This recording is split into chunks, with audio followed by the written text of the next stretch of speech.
Halo semuanya. Kembali lagi bersama masker, kami. Oh iya, mana masker gue? Bercanda. Oh, nggak usah. Kedengaran suaranya. Iya, panas. Halo semuanya, selamat datang lagi di Cranky Tech ID. Betul sekali. CTID. Tapi ini upload di mana? Di TLG. Ya udahlah. Jadi hari ini bukan rapid ya. Jadi kalau kalian melihat kita berdua bukan berarti itu rapid. Kita hari ini membuat sebuah segmen baru namanya Segmen dadakan. ngobrolin aja. Ngobrolin aja. Ngobrol aja lah gitu. Dan hari ini kebetulan kita tuh lagi megang, dia udah lama, gue baru. Jadi itu lagi Leopold. Jadi tolong jelaskan dulu sejarah Leopold. Sejarahnya sebenarnya gue nggak tahu. Cuman dia ini si Leopold ini tuh basicnya adalah mungkin kayak sejajar lah dengan Daki, Farmilo, Philco, Magistots gitu-gitu. Masih ada? Masih ada. Masih ada. Philco tuh yang dulu terkenal dengan ninjanya ya. Philco Ninja Yang 2. keycapnya ini kan, Di kanan, blank. di bawah. Iya, di bawah ya. Di samping, side keycap. Nah, si Leopold ini ada di sejajar sama semua merek-merek OEM mechanical keyboard yang terkenal zaman dulu sampai sekarang, dan ya sekarang mereka bikin layout yang lucu-lucu lah. Bisa dibilang nih kayak FC660M ini dia layoutnya bisa dibilang beda sama 60% lainnya, begitu juga si FC650 yang MDS. Soalnya MDS ini kan berarti M ini apa ya? nggak tahu. M mini kali ya? M-nya mini, DS-nya itu dual space gitu loh. Dual space Oh iya benar, dual space bar mungkin. Dual space bar. Bisa benar-benar. Nah kalau yang PD berarti PD mungkin PBT double shot. bukan. Apa? Sound nggak sih?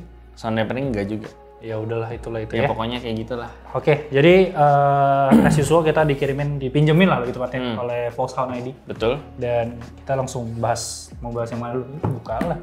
Buka saja dulu. Iya. Jadi biar kalian bisa ngeliat perbedaannya. Karena kan gue pribadi pengguna 60% juga ya. Cuman ini 60%-nya layoutnya agak beda. Karena dia itu dikasih Split arrow key. spacebar ya, dan arrow key yang terpisah.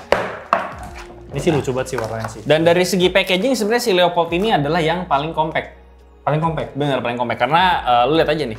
Dia tebel itu bener-bener setebel keyboard doang. Dan dia itu tebal juga dari ini yang Nih, boxnya. set. Ya. Nih, boxnya itu tebal. Dan boxnya, jadi tuh dia manjang ke atas, nggak lebar ke samping gitu. Nah, jadi ini yang 660 MDS. Dan kita 660 dikasih MDS. dapat cover apa? Cover ya. Rata-rata Daki semua dikasih ginian sih.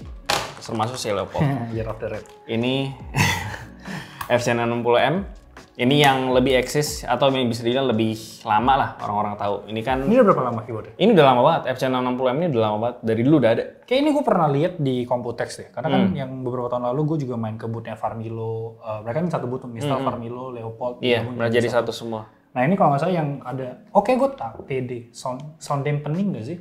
Nggak tahu juga. Karena Pokoknya memang yang FC660M yang sekarang itu udah ada sound dampening. Di bawahnya ada kan, ada sound Iya, dampening. Ini yang- juga ada. Jadi makanya Yang versi lamanya tuh nggak ada. Cuman layoutnya udah kayak gini. Dan kalau dulu itu Leopold dia nggak main colorway. Kalau sekarang kan ada colorway. Ini kan hitam abu-abu kuning kan di alfanya. Kalau yang dulu tuh cuman putih-putih doang, hitam-hitam doang. ya itu udah terjadi lah maksud gue di beberapa keyboard premium yang dari zaman Daki dulu cuma Benar-benar. hitam putih. Kita Sekarang bisa jadi ngeliat- main warna-warna. Bahkan kita bisa year off-nya aja meloncat udah jauh banget. Kalau yang Year of the Red, gue ngecek yang Year of the Ox itu benar-benar kayak hitam putih dan ada lambang. Biasanya tuh cuman uniknya di spacebar doang kan. Biasanya di space doang. Oke, coba lu ceritain dikit uniknya keyboard ini. Ya. Non RGB ya? Iya. Leopold RGB nggak sih? Non RGB. Nggak ada kan RGB? Nggak ada yang Sama RGB. kayak Farmilo berarti? Sama kayak Farmilo. Eh, Farmilo ada yang RGB. Philco. Iya, Philco juga. Philco nggak ada RGB. Nah ini ya Leopold ya. Dia mungkin terlihat standar gitu. Cuman yang menarik dari si Leopold ini adalah dia apa ya? Dia tuh yang bikin dia eksis sampai sekarang tuh menurut gua adalah dari typing experience-nya, karena keyboard lain mungkin bisa jualan RGB, jualan wireless, tapi dari segi typing feel menurut gua si Leopold ini dari dulu sampai sekarang juara lah. Juara. Menurut gua ya. Dia salah satu keyboard pabrikan tanpa customan yang secara typing experience tuh enak banget menurut gue. Kayak gitu sih. Dan layoutnya juga bisa bilang unik. Dia kan bisa lihat nih, nah, kalau misalkan 60% biasa kan cuma sampai sini doang. Dan sedangkan si Leopold FC660M ini dia 60, hampir 65%. Per 65, karena 65 kan harusnya ada satu bar lagi dan dia itu untuk insert. Cuman dia lebih straight. panjang lagi sedikit dan pokoknya dia dibikin lebih unik lah dibandingkan dengan 60% yang biasa. Coba kalau gue pribadi ya, karena gue kan belum nyoba juga. Ini switch apa sih? Red ya? Cari MS Red. Ini yang tadi lu bilang ya, untuk spasinya ada stabilizernya dikit tuh kurang enak. Tapi yang pokoknya pokoknya selama lu ada aero dan dia shiftnya udah gede, gue udah nggak masalah sih. Gue tuh paling nggak bisa kalau shiftnya itu dikasih Pendek kecil. Iya, karena gue akan misklik ke sana. Menarik sih. Tapi kalau yang ini tuh gimana? Kan ini udah coba nih kemarin lu minta buat pinjam. Ini gue kemarin pinjem karena gue penasaran sama layoutnya dia. Jadi tuh gue tuh suka keyboard yang split spacebar kayak gini. Jadi gue bisa pakai spacebarnya bisa pakai jempol kanan jempol kiri. Sebenarnya sih yang panjang juga bisa, cuman gue memang prefer pakai yang kayak gini. Tapi one of the thing karena dia spacebar dia stabilizernya lebih ini nggak sih? Stabilizernya pakai yang pendek 2U. Jadinya lebih. Jadi lebih oke lah. Lebih Lebih nggak gampang rattle kayak ini. Ini sih sebenarnya yang ini oke. Itu kan oke lah. Ini Ini dibanding oke. Daki. Yang jelek tuh ini doang. Nah itu doang. Yang gue bilang agak jelek. Cuman yang bagusnya si yang MDS ini mungkin karena batch baru atau gimana atau memang nggak hoki aja. Cuman Messi stabilizer ini tuh semuanya bagus. Nanti bakalan ada typing testnya gue udah bikinin buat si Jordi. Harusnya sih bagus lah. Tapi gue ya, pengalaman gue kan sebelum gue pakai Ear of the Red, gue pakai ini dulu, sempat coba. Untuk type experience gue udah bilang ini one of the best lah. Terus cari MS Silver juga kan ya. Jadi nggak seberat gak sih? Sama sih sebenarnya. Soalnya kalau gue ngetik red tuh kayak gue perlu effort lebih banyak sih. Nah, bedanya kan yang ini tuh pakai MX Silver, yang ini kan cherry red. Nah, bedanya kalau misalkan springnya itu sama, kalau nggak salah tuh sama-sama 45 gram. 45. Cuman yang beda itu actuationnya. Yang si Silver ini dia actuationnya bener-bener pendek banget. Jadi lu sentuh dikit dia udah ke input. Sedangkan kalau si red ini mesti sampai ke tengah dulu. Iya. Baru bisa ke input. Sedangkan ini kayak disentuh cet gitu udah masuk ke input. Jadi makanya kenapa Jordi merasa bahwa lebih berat. MX Silver ini lebih ringan. Dan satu hal lagi karena dia ini yang menjadi salah satu masalah di gue sih. Aero key di lu juga. Di gua nggak masalah. Cuman ada setelah adaptasi. Jadi kalau gue sebenarnya gua nggak ada masalah sama ini, cuman sewaktu gua coba pakai ini keyboard karena dia arrow-nya kan di bawah sini ya. Betul. Jadi kalau misalnya gua ngetik, lihat nih. Jadi ini gua tuh kena arrow kanan. Jadi kalau lagi ngetik ini, nanti kadang suka kegeser ke kiri gitu. Jadi kendala gua dengan si MDS itu gini. Jadi ya suka kepencet arrow kiri. Berarti menurut lu untuk arrow-nya itu masih terlalu mepet dengan si keyboard itu sendiri? Terlalu ke bawah sih. Jadi kalau misalkan dibikin kayak scene 60M, ya kan sebenarnya nggak masalah. Ya nanti jadinya kayak gini. Dia nggak jadi bikin begini. Benar. Dia kan mencoba untuk buat sebuah keyboard yang compact tapi ngetik ya akan kena sih. Maksudnya ketika lo turun, sama halnya ketika yang gue bilang kayak shift begini. Kalau dia shift itu cuma satu petak, ya gue akan lebih sering klik atas daripada shift-nya. Iya benar. Karena gue ngambil shift kan bisa ke kanan banget. Si Leopold ini emang the best banget sih ini typingnya. Ya maksud gue Leopold tuh salah satu brand yang udah punya nama lah dari dulu.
Ya cuma baik-baik lagi karena ya ini bukan review ya. Sebenarnya kita cuma pengen ngobrol Leopold doang dan si Luis juga tertarik dengan keyboard ini jadi kemarin ya udah dia coba dulu.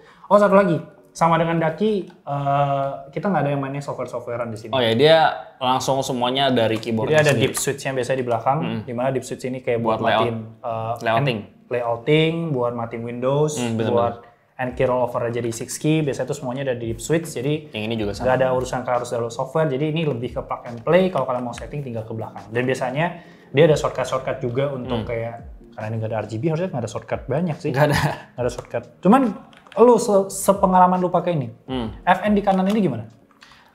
FN-nya gue pribadi lebih suka di sini.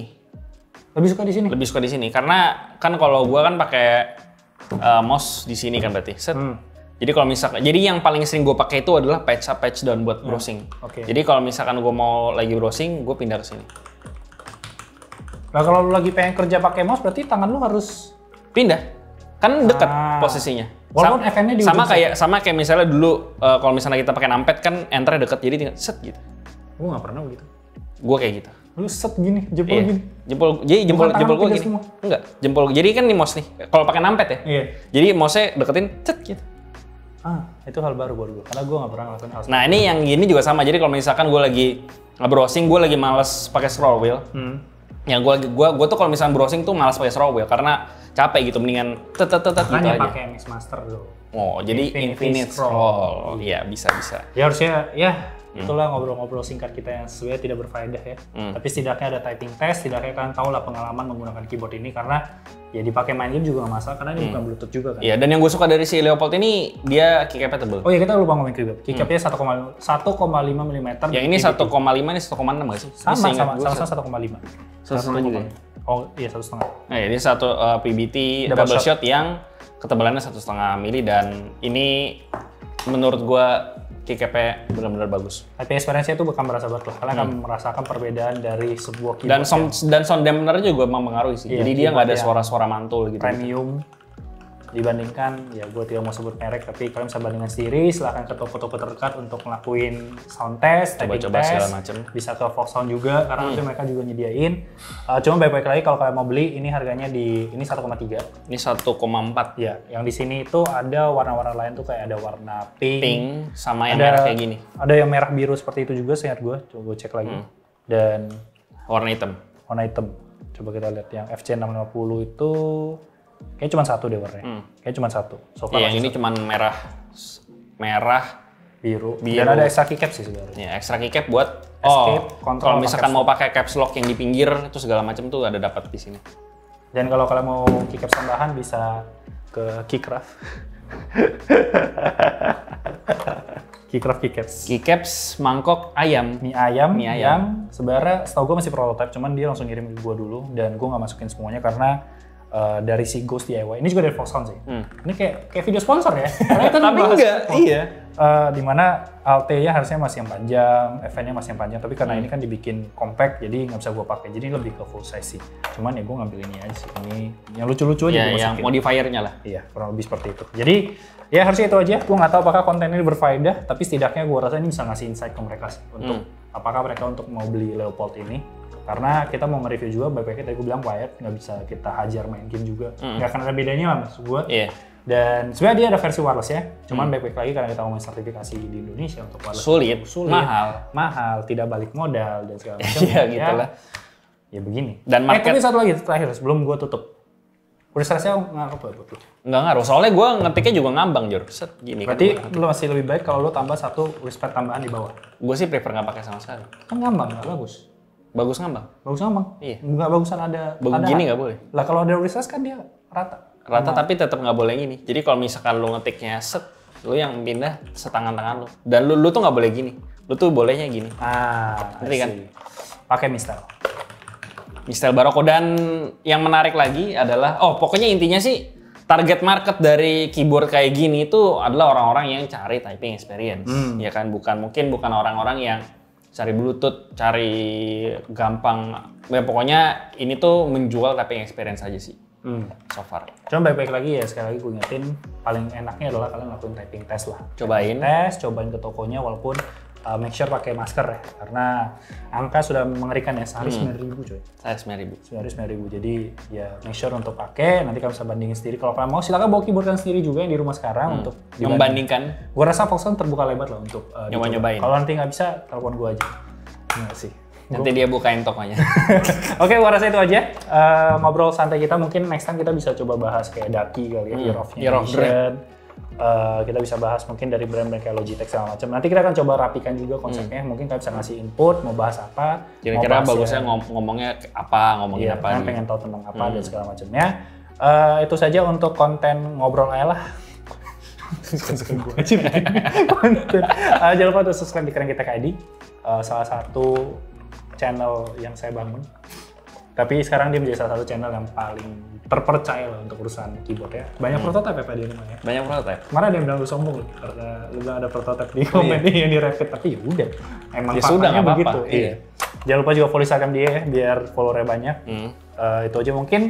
Jangan lupa like, comment, share pesan kita di @lazy gadgets untuk lebih lengkap berita untuk gadget, smartphone, peripheral dan segala macamnya. Jangan lupa subscribe. Thank you so much for watching and I'll see you next time. Kita harusnya ketemu di rapid bagian mouse. Bye bye guys. Bye bye. Cut. Ngelantur. Entah ngomongin Oppo. Ada isinya nggak sih tadi? Ada sih. Yang penting cuma typing experience bla bla bla.